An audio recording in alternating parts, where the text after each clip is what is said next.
You've got to picture a giant metal pole barn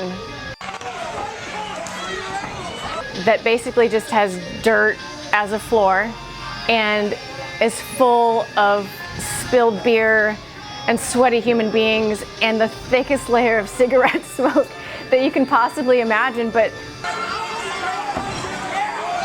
no joke, people would sometimes get out of the audience and go fight. Like if they had a fighter drop out, or heck, I think if they just felt like it. So James probably fought at the Whisky Tango, I would say 13, 14, 15 times. I fought. Even on the records? No, they won't be on there. It's like old school. They're one of his fights, we weren't even there to fight. He just put gloves on and there's no Vaseline, no checking. I had a friend that I wrestled with in high school. When I say wrestle, I really didn't wrestle. I did like 2 half seasons. He was way better than me, so we rode the same bus to school. And he convinced me to come try it out. I showed up one day and I really fell in love with it. It was a place called House of Pain. It was in a garage, a bigger version of a garage, I guess. Had 40 different wrestling mats taped together, and we had a cage because they threw promotion. So basically what their niche was is they would get guys to come in and fight for them. So after I started training, 2 weeks later, I had my first fight.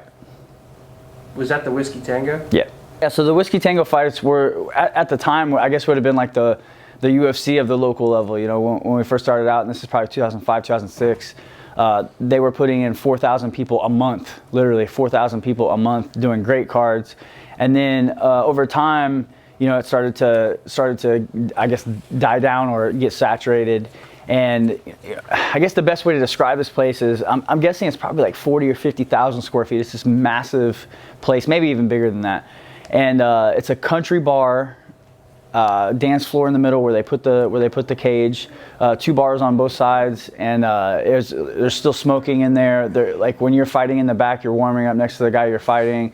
It was just really like a low level in terms of organization with the fight. You know, it was definitely on the lower level, but it was where everybody wanted to fight because so many people were there.